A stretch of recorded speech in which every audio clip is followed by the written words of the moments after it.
Hello friends, राजहंस classes में आपका स्वागत है। पॉलिटिकल की क्लास में हम राष्ट्रपति की चर्चा कर रहे थे और निर्वाचन की प्रक्रिया को लगभग हमने पूरा कर लिया था और इसमें से कुछ जानकारी रह गई है जो मैं आपको पूरा कर देता हूँ। विधायकों का इसके चुनाव में विधायक और सांसद भाग लेते हैं। मनोनीत सदस्य लोकसभा और राज्यसभा से एवं विधान परिषद के सदस्य राष्ट्रपति के निर्वाचन में भाग नहीं लेते। इनके निर्वाचन की जो प्रक्रिया है वो अनुच्छेद 55 में वर्णित है। राष्ट्रपति के निर्वाचन की प्रक्रिया, राष्ट्रपति के निर्वाचन की प्रक्रिया अनुच्छेद 55 में वर्णित है। ठीक है, कौन से अनुच्छेद में वर्णित है मित्रों? अनुच्छेद 55 में वर्णित है। और इसका चुनाव राष्ट्रपति पद का चुनाव अनुपातिक एकल संक्रमणीय मत प्रणाली के द्वारा किया जाता है। ठीक है, यानी राष्ट्रपति के पद पर जो प्रत्याशी है उसको जीतने के लिए सर्वाधिक मतों के बजाय निश्चित अनुपात में 50% के प्लस 1% यानी लगभग 51% मतों की आवश्यकता होती है। ठीक है, मतदाता किसी एक प्रत्याशी को मत न देकर सभी के सामने अपनी पसंद या वरीयता दर्शाता है। इनके लिए जो वोटर होता है, जो वोट देता है राष्ट्रपति पद के लिए, वो किसी एक प्रत्याशी को मत न देकर सभी के सामने अपनी पसंद या वरीयता दर्शाता है। ठीक है, यदि प्रथम वरीयता के आधार पर नतीजा न मिले तो केवल प्रथम और द्वितीय के आधार पर, यानी जैसे मान लीजिए 3 प्रतिद्वंदी हैं राष्ट्रपति पद के आधार पर और इन सब को समान, 2 को समान और 1 को कम मत मिले हैं और निर्णय नहीं निकला तो इस तीसरे कैंडिडेट को बाहर निकाल दिया जाता है और इनके मतों को इन दोनों में डिवाइड कर दिया जाता है। ठीक है मित्रों, इनके बाद निर्णय नहीं निकले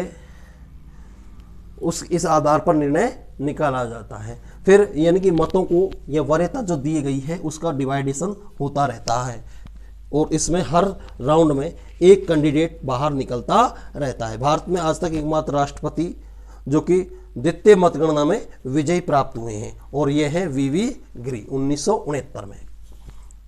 द्वितीय मतगणना में विजेत होने वाले देश के एकमात्र राष्ट्रपति वीवी गिरी हैं जो 1969 में विजय हुए, जिनको प्रथम मतगणना में मत नहीं मिलकर द्वितीय मतगणना में ये विजय हुए थे। राष्ट्रपति का कार्यकाल, हम चर्चा करते हैं राष्ट्रपति के कार्यकाल की। ठीक है मित्रों, इनका कार्यकाल का वर्णन अनुच्छेद 56 में किया गया है। इनके कार्यकाल का वर्णन किस में किया गया है? अनुच्छेद 56 में वर्णित है।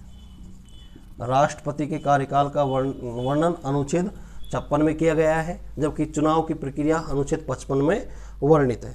ठीक है मित्रों, यदि राष्ट्रपति का पद समय से पूर्व रिक्त हो जाए तो बनने जाने वाला राष्ट्रपति, अगर मान लीजिए राष्ट्रपति का कार्यकाल 5 वर्ष का है और 5 वर्ष से पूर्व राष्ट्रपति का पद रिक्त हो जाता है तो अगला जो नया राष्ट्रपति बनाया जाएगा वो शेष अवधि के लिए बनाया जाएगा, न कि 5 वर्ष के लिए।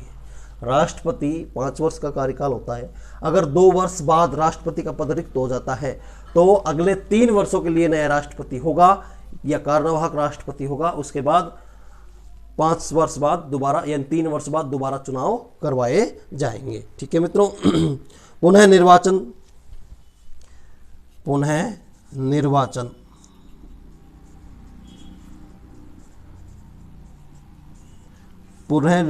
व्यवस्था यानी राष्ट्रपति पद के लिए पुनः निर्वाचन की व्यवस्था का वर्णन अनुच्छेद 57 में किया गया है। किसमें किया गया है मित्रों? अनुच्छेद 57 में वर्णित है।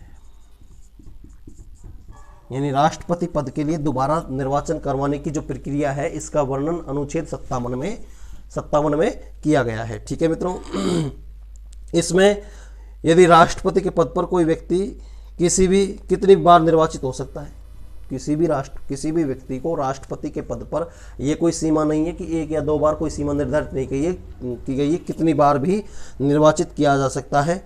और पुनः निर्वाचन पर संविधान द्वारा कोई प्रतिबंध भी नहीं लगाया गया है। ऐसा अनुच्छेद 57 में वर्णित किया गया है कि किसी भी व्यक्ति को कितनी बार राष्ट्रपति के पद पर निर्वाचित किया जा सकता है, इसके लिए संविधान में कोई ऐसा प्रतिबंध नहीं है।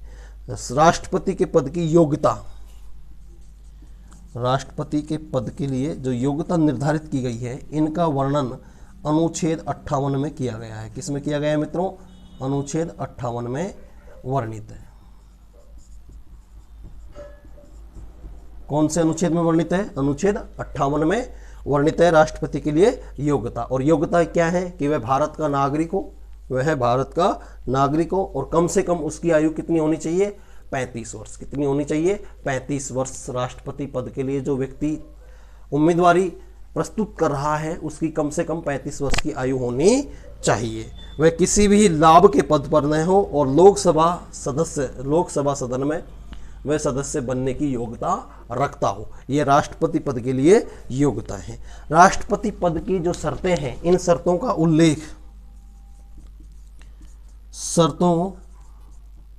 उल्लेख अनुच्छेद, राष्ट्रपति पद के शर्तों का उल्लेख अनुच्छेद 59 में किया गया है। किसमें किया गया है मित्रों? 59 में वर्णित है, जिसमें राष्ट्रपति की शर्तों के बारे में उल्लेख किया गया है कि वह राज्यसभा, लोकसभा, विधानसभा, विधान परिषद का सदस्य नहीं होगा। शर्त क्या है राष्ट्रपति के लिए? कि वह राज्यसभा, लोकसभा, विधानसभा और विधान परिषद का सदस्य नहीं होगा। इन शर्तों का वर्णन किसमें किया गया है? अनुच्छेद 59 में किया गया है। इसके अलावा राष्ट्रपति पद के प्रत्याशी को 50 प्रस्तावक तथा 50 अनुमोदक चाहिए। ठीक है, राष्ट्रपति पद का जो उम्मीदवार है, उस उम्मीदवार के पास 50 कैंडिडेट तो उसके लिए उसके नाम का प्रस्ताव रखने वाले हों, और 50 कैंडिडेट उसके नाम के जो प्रस्ताव लाया गया है उसका अनुमोदन करने वाले होने चाहिए। ठीक है, और ये सभी सदस्य उसके निर्वाचक मंडल के सदस्य होने चाहिए। किसके निर्वाचक के मंडल के सदस्य? राष्ट्रपति के पद के निर्वाचक मंडल के सदस्य होने चाहिए। कौन से अनुच्छेद में है ये शर्तें? अनुच्छेद 59 में इन शर्तों का विवरण किया गया है कि राष्ट्रपति राज्यसभा, लोकसभा, विधानसभा और विधान परिषद का सदस्य न हो। इसके अलावा उनके नाम का जो प्रस्ताव लाया गया है, उसका प्रस्ताव करने वाले लगभग 50 कैंडिडेट होने चाहिए, और उस प्रस्ताव का अनुमोदन करने वालों की संख्या 50 होनी चाहिए, और ये सारे कैंडिडेट सभी निर्वाचक मंडल के सदस्य होने चाहिए। राष्ट्रपति की शपथ का प्रावधान जो है वो अनुच्छेद, राष्ट्रपति के शपथ का प्रावधान अनुच्छेद 60 में किया गया है। कौन से में किया गया है मित्रों?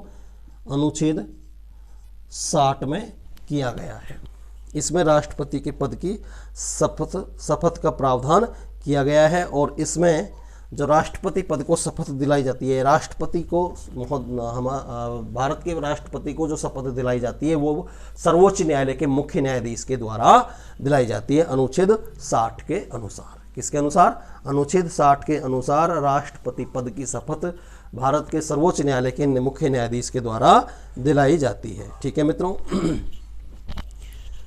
तो कहने का मतलब कि जो राष्ट्रपति है, पद है, इसका उल्लेख अनुच्छेद 52 से ही वर्णित होता है, जिसमें अनुच्छेद 60 संविधान में है, अनुच्छेद 59 जिसमें राष्ट्रपति पद की कुछ शर्तों का वर्णन किया गया है। ठीक है मित्रों, 55 में चुनावी प्रक्रिया के बारे में उल्लेख किया गया है। राष्ट्रपति पर महाभियोग की प्रक्रिया का उल्लेख अनुच्छेद 61 में किया गया है। किस में किया गया है? अनुच्छेद 61 में वर्णित किया गया है। राष्ट्रपति पर महाभियोग लगाने की जो प्रक्रिया है, इसका वर्णन अनुच्छेद 61 में किया गया है, जिसके अनुसार राष्ट्रपति को समय से पूर्व पद से हटाया भी जा सकता है। कौन सी प्रक्रिया के द्वारा? महाभियोग प्रक्रिया के द्वारा। कौन सी प्रक्रिया के द्वारा मित्रों? महाभियोग प्रक्रिया के द्वारा। यह प्रस्ताव सदन के किसी भी संसद के किसी भी सदन में, लोकसभा या राज्यसभा में प्रारंभ किया जा सकता है। ठीक है, और इसे शुरू करने से पूर्व, यानी राष्ट्रपति पर जो महाभियोग लगाया जा रहा है, इस महाभियोग को शुरू करने से पूर्व लगभग 14 दिन पहले राष्ट्रपति को सूचित किया जाता है कि भाई राष्ट्रपति के विरुद्ध ये महाभियोग सदन में लाया जाएगा। ठीक है मित्रों, और सदन को शुरू करने के लिए कम से कम 1/4 सदस्य, 1/4 सदस्यों की संख्या होना आवश्यक है। ठीक है मित्रों, और यदि दोनों में से अलग हो तो 2/3 बहुमत से पास करते हुए इसे महाभियोग को लागू किया जा सकता है। और राष्ट्रपति 2/3 बहुमत के आधार पर जब ये प्रस्ताव पारित हो जाता है, महाभियोग पारित हो जाता है, तो राष्ट्रपति स्वयं अपने पद से इस्तीफा दे देगा। लेकिन आज तक किसी भी राष्ट्रपति को इस प्रक्रिया के द्वारा नहीं हटाया गया है। महाभियोग की प्रक्रिया के द्वारा आज तक किसी भी राष्ट्रपति को पद से नहीं हटाया गया है। ठीक है मित्रों, इसके लिए कम से कम जो सदस्यों की संख्या होनी चाहिए सदन में वो 1/4 है, और बहुमत की आवश्यकता 2/3 बहुमत की आवश्यकता होती है महाभियोग पारित करने के लिए। और जब 2/3 बहुमत मिल जाता है तो राष्ट्रपति स्वयं अपने पद से इस्तीफा दे देता है। ठीक है मित्रों, पद रिक्तता का उल्लेख अनुच्छेद 62 में है। राष्ट्रपति के पद रिक्तता का उल्लेख किसमें किया गया है? अनुच्छेद 62 में वर्णित है।